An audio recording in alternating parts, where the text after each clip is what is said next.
Hello everyone. Welcome to the second episode ever of Stand Sessions here with an amazing guest tonight, Joseph Sears, the general manager of Crash Course. How are you? I'm doing wonderful. Got the exciting new episode of Crash Course coming out, I believe, tomorrow. But I'm excited. Yeah.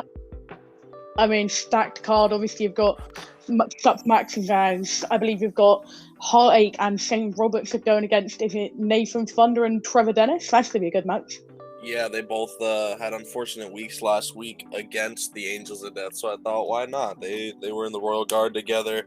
They can go take on a team who eliminated them from their matches by themselves, so why not see what they can do as a team?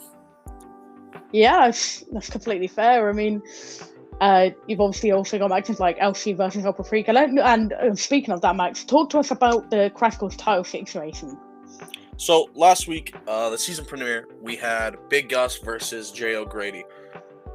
Triple H showed up, but the winner of that match punched their ticket to the championship match. So Jay O'Grady will be facing the winner of LC versus Paprika for the Crash Course Championship. I don't know exactly what week, maybe the one after or whenever that is, we'll get that situated. But the winner of LC versus Paprika will face Jay O'Grady for the Crash Course Championship.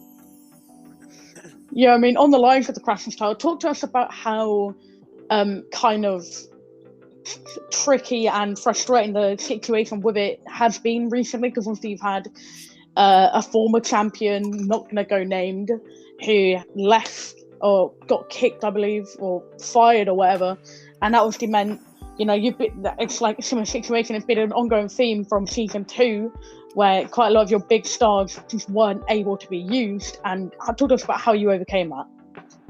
So yeah, unfortunately, we had the few situations enter where Trevor Dennis at the start of last season needed to take a break. Completely understood that, but somebody I drafted was no longer on the roster, and then we had LC and Nolan last season both get suspended. Obviously, the last Crash Course Championship head out. It's just about rolling with the punches, working with what you got. And since I don't have the Crash Course Championship on somebody, I could use it as stepping stones to build, like this Jay versus LC or Paprika match, as well as just focusing on other titles. DJ, incredible run since winning the TV title. Shane Roberts, incredible run since holding the Havoc Championship. So if I can focus on those two and elevate those titles while that situation's happening, then it'll be a win-win when the Crash Course Championship gets crowned. Yeah, I mean, that was one of your biggest highlights of season 2.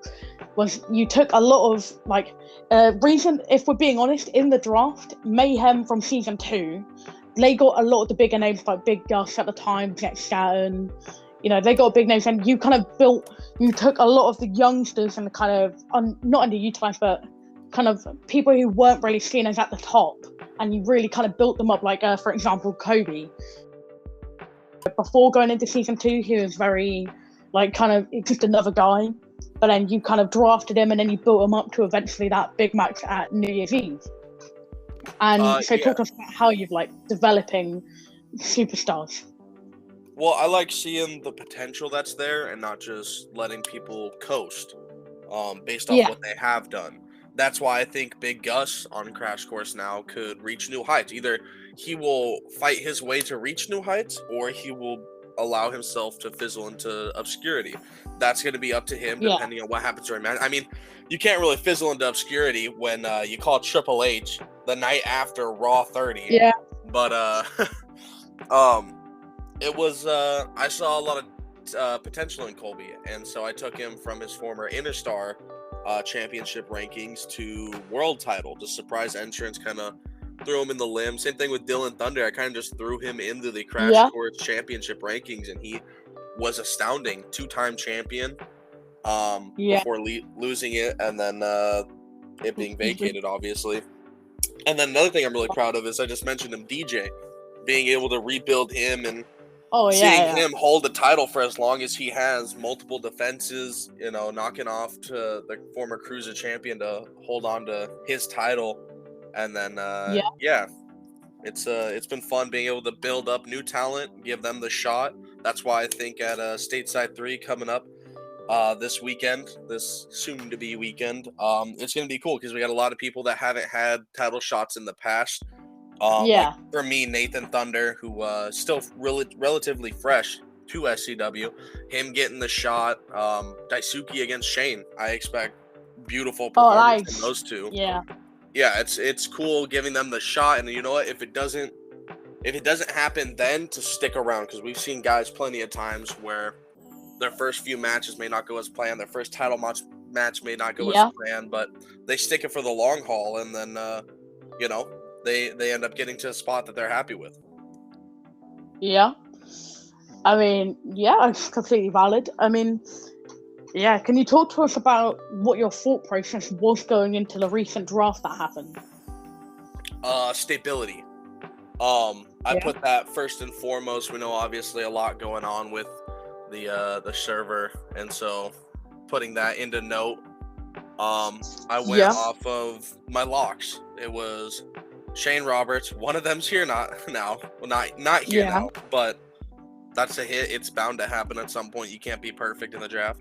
But DJ and Jay O'Grady, those three have been pillars of the SCW community for a very long time, and so I was happy to get them. And then first two picks, Jesse Hardache, another pillar, Big Gus, another pillar. So I did take some risks, calculated where I needed to take who, depending on where Cheese and Tim were to have drafted them. That's why I was able to take Zach Adams so late, is because honestly I had him up in the top 7 of my list, but because I knew he may not have been so high. Cheese and Tim were more focused on keeping some of the talent there, like Jet Saturn and getting over Don Atlas and whatnot. I knew that I was able to take certain people a little bit lower, so I had to focus where I wanted to pick who. Yeah. You kind of took the opposite approach of what you did in season 2, because like you mentioned, you obviously prior mentioned big people like Big Gus and Jesse Hardache, two figureheads of the company, and you've really gone for that kind of route, which is it's interesting because it's kind of parallel to what you've done in previous draft. I could see that point of view, but also there's a side where it's like I took Nathan Thunder 3rd overall. Rico was very high on my board, as well as a few other rookies. I was able to get Flynn North very late on. Daisuke was fell very late, which I was pleased with. So I maybe didn't take a risk on taking them early, but I definitely still walked away with who I may have wanted to. There's a few people that I wasn't able to get that I wanted on Crash Course, but I know sometime in the future that they will end up here. Yeah, can you name any of them, or is that kind of... I don't want to give Cheese the edge come next draft. That's fair. I mean, one speaks for itself. Almir, he was a lock. Oh, yeah. If Cheese wants to keep him, he'll have to lock him from here on out. But, yeah. Yeah. I mean, that's completely fair. Almir, obviously, as we've known of him, he calls himself the hot topic, and that's not an over-exaggeration. That's pretty much true. I mean, obviously, came up with the victory against your number 2 draft pick, Big Gus, at Free Falling. Yeah, I mean, so obviously we've got Raising the Stakes coming up, and I believe the main event is supposed to be the Iron Survivor-esque type match, if I remember correctly. Yes. What are your plans going into that? Are you going to do like qualifying matches for that, or? Something along those lines. For now, all we know that's going to be in the match is the world champion, which will be Jet Saturn, because he's not defending till then. And then the winner of Trevor Dennis versus Almir. Obviously, I'd like to see Trevor walk away with the win, would be huge for him, but also Almir, again, a guy that's just been on a hot route. For me, a lot of it depends on who wins that match. If I want to see certain people, because if I can help build something by putting both people in that match, then I'll help build it. And if it works out, it works out. And if not, then we'll just kind of go with the flow and see what happens. For at the moment, though, we don't have anything set up. Yeah, I mean, that's completely fair. So you're just going to kind of see how it goes along up until, like, the kind of road to it, and then you're going to work from there. which I think so. It's a very, very valid way of working. It seems to have worked out for you in the past. Yeah. I I'm a very mean, patient man, as you saw with the yeah, Havoc title tournament. It took yeah, many weeks. I think it was over a month that it took to build up to that title, and it was an overall win of a tournament. Um, yeah, but yeah, I like seeing stuff like that. I like seeing the build, whether it's a rivalry, a tournament, a story, whatever it is. I like seeing the build to get that reward at the end. yeah. It's completely valid. Fair enough. Yeah. So, speaking of like big opportunities on Crash Course recently, obviously you had Grady. He was one of your locks in the draft as well. If I seem to remember. Yeah. Um, how did you really react when he lost in poor fashion to get Saturn? It was very unfortunate, but I Yeah, see everything as a potential story, and a very yeah, easy one is the Royal Guard versus Royal Guard.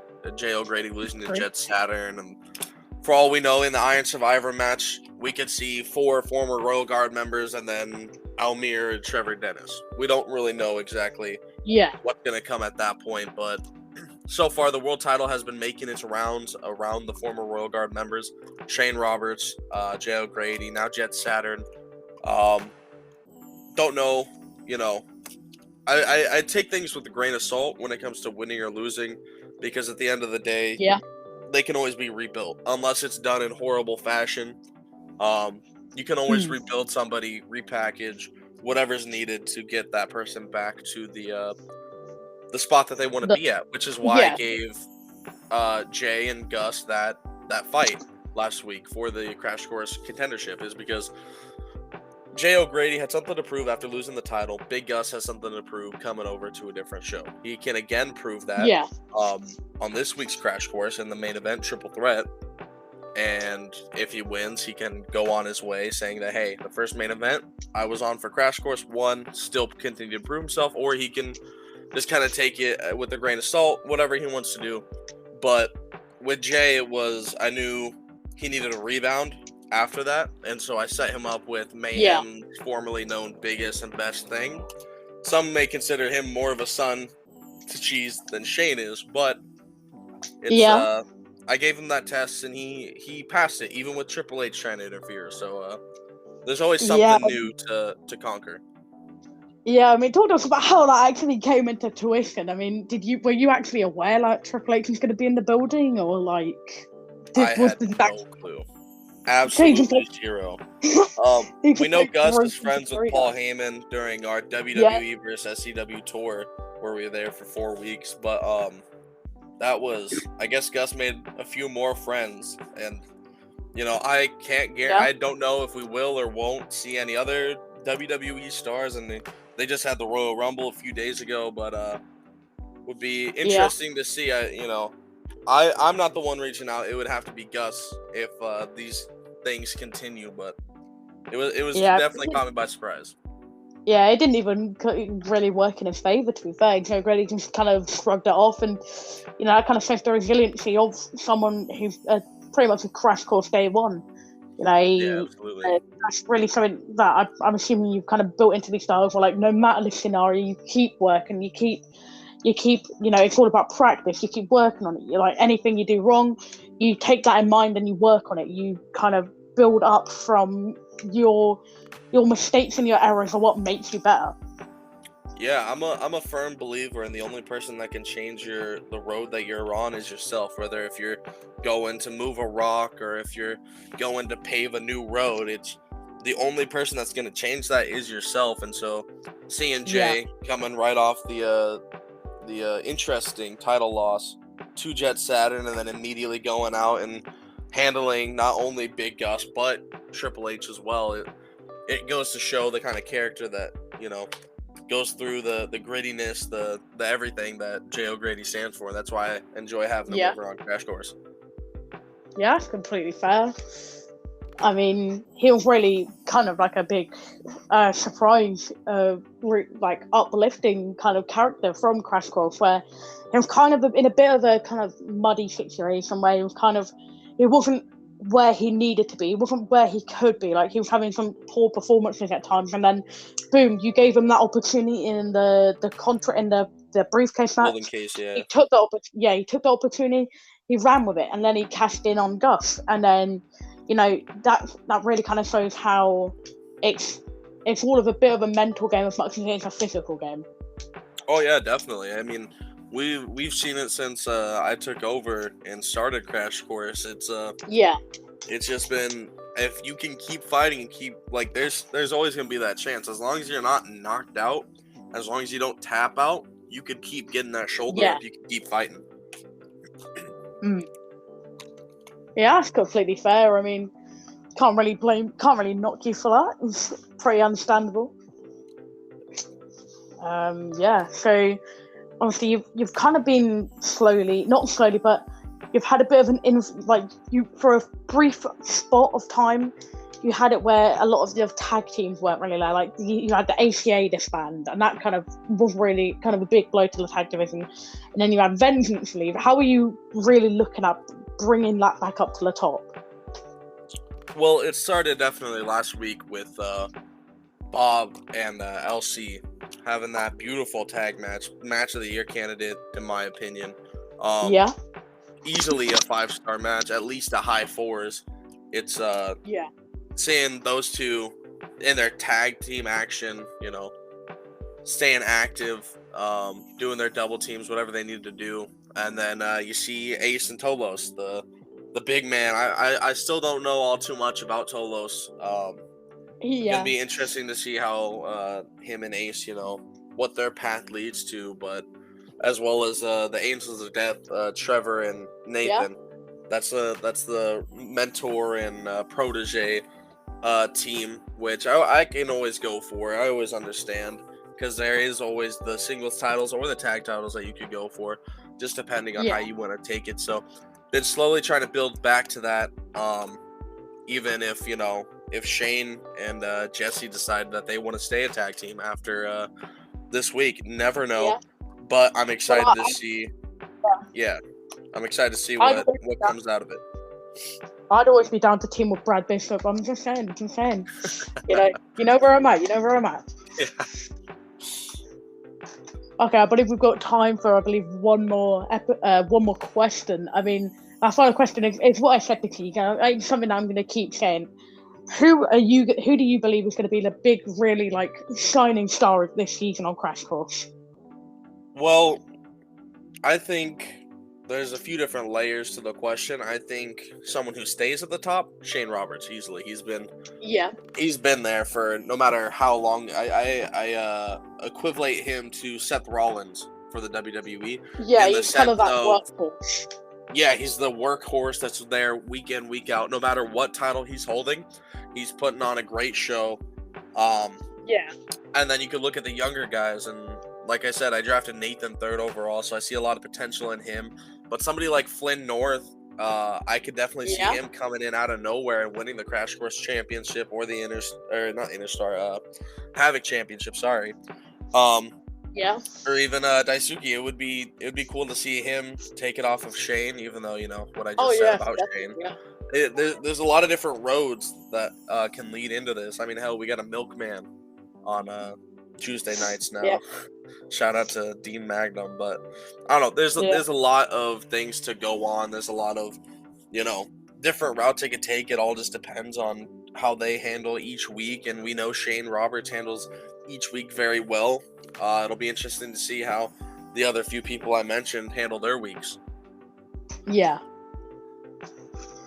I mean, fair enough. Personally, my shining star of the season was, there's a lot of people to choose from, but I truly believe that this season could very well and truly be Trevor Dennis' season to take. It all starts at Stateside 3. If he's able to conquer that, then I don't think anyone could argue that this could be a huge year for him. Yeah. I mean, I think that was our last question. Thank you very much for being on the second ever episode of Stand Seconds. It's been lovely having you. Yeah, of course. It's been fun. Maybe we'll have to recircle come next season. Yeah, that'd be great. Would be great. All right, any last words you want to say to the audience? Just tune into Crash Course every Tuesday. I mean, we want you to tune into everything that SCW Yeah. puts on. But I mean, GM of Crash Course, I got to show some extra little love. Last week was an absolutely insane roller coaster ride of what is happening, but this week, hopefully, we're able to continue that. Yeah. Yeah, I mean, yeah, great. Okay, thank you everyone for watching. Thank you everyone for listening. Remember, Crash Course on Tuesdays at 9 p.m. I want to say Mayhem and Warfare on Wednesdays as well. Yeah, thank you all for watching. It's been lovely speaking to you all. Have a good day, good evening, goodbye. Tune up for the next episode. It's going to be a big one. All right, thank you.